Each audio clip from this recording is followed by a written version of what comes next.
Hey guys, Coach Collins here. So I just left an appointment this morning and I was driving back to my neck of the woods, and I was thinking a lot about some of the things that are going on with not just this guy I was just meeting with, but a lot of guys that I meet with who are going through this thing or experiencing this thing. And I felt like this is something I really need to articulate to you guys.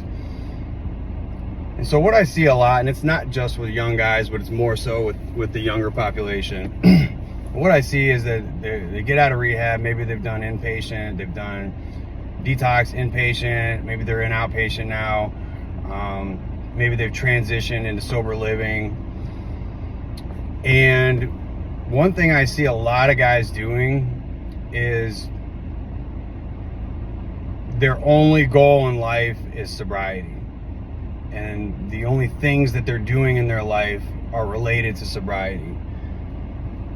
And that's a mistake. And I tell these guys, and I'm very open about the way I articulate this to them. I tell them, you're doing it wrong. Because what ends up happening is that they're doing 3 meetings a day. They're not even, working yet. They're doing service positions. They've got a sponsor, a coach, and a therapist. All those things are good things, don't get me wrong. But they don't have any reason, any purpose in their life that makes all that sacrifice, all that suffering worthwhile. And so this is the main point, which is, if you don't have goals that are intrinsically tied into who you are as a person, what your value system is, your beliefs, you're doing it wrong, and you're gonna fail. And sometimes people are like, well, you're a recovery coach. How come, why are you saying things about recovery that aren't, necessarily positive? And my response to that is like, probably they're not paying attention to what I'm actually saying, but both things are true at the same time. And this is the case for a lot of the lessons I've learned in life. And so in this scenario, all those recovery tasks are good, but by themselves, with no purpose, no meaning attached to their life that are tied into goals, they don't have the long-term effects that you want from those things. In order for those things to have the long-term benefits that you want out of them, you have to have goals that give you purpose and meaning in life. Only having a goal of sobriety is not going to be a long-term strategy that's going to work out very well. And it's a balance. A lot of things with psychology and mental health and addiction and recovery, it's a lot of puzzle pieces that take some skill and effort to put together properly to bring the whole picture into view. And that's one of the benefits of having a counselor, a coach, a psychiatrist, psychologist, is those are the professionals that are going to help you put those puzzle pieces together. But a lot of times guys don't even know what those pieces are. They don't have them yet.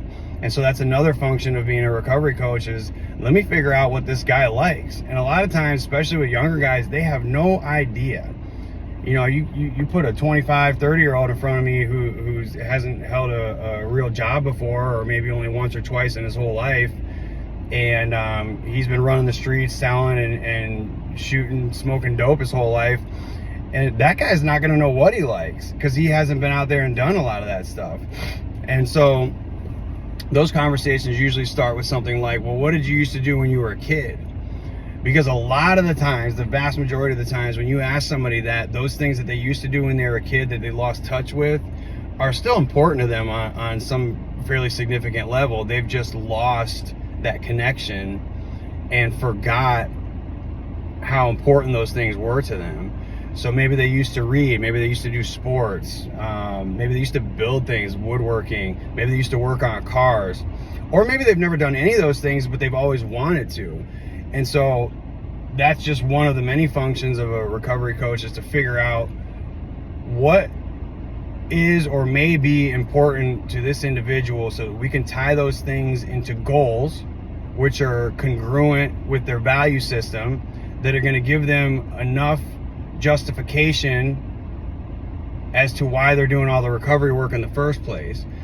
Because just doing all that work for the sake of recovery, it's not going to hold.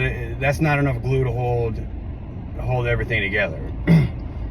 And sometimes this is a touchy subject, because, especially with other coaches and other people in the helping profession, it's it can be seen as maybe a little taboo. But I have 20 years of practical experience, having been an addicted person for 2 decades, and then now multiple years of recovery coaching, plus multiple years of formal education, bachelor's, and doing my master's now. I can tell you that these things are important conversations to have, even if they're uncomfortable, and even if your peers don't quite grasp what you're trying to do with this topic. So just to wrap it up, for all you coaches out there or people in the helping profession, ask your guys, what is important to you? And those answers matter significantly. If family, a support system, hobbies, interests, if those things aren't part of the answer, you're looking at a significant amount of work usually to get through to somebody like that, because they don't even know who they are. And how difficult of a task do we have as coaches to help somebody figure out who they are?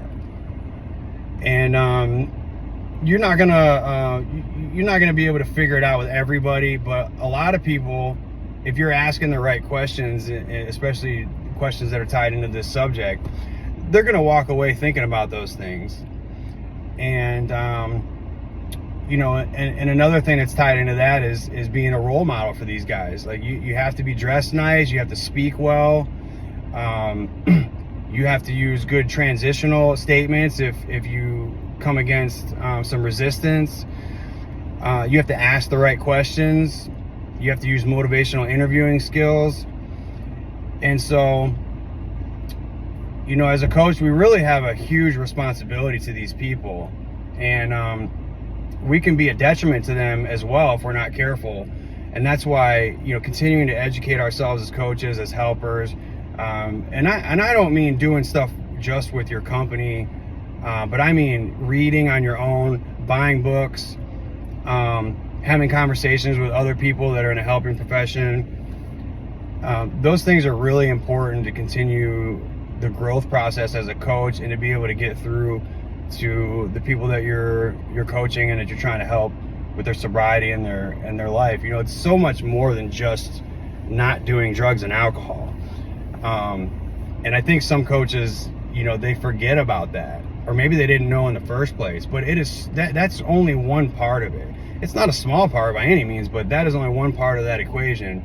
And so we really have to have a holistic view when we're approaching people from this coaching position, because we're complicated people, we're complicated beings, and only focusing on abstinence or a person's recovery path, whatever that may be, harm reduction, 12 steps, that's a mistake. And it's a mistake for them to only focus on those things as well.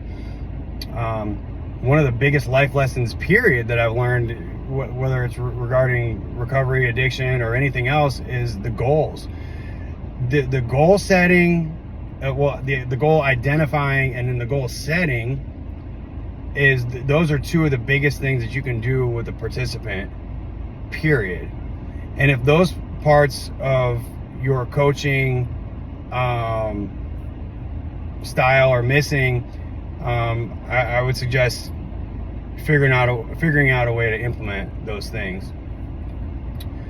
So with that being said, I hope that makes sense to you guys, and I hope I don't come off as trying to diminish the value of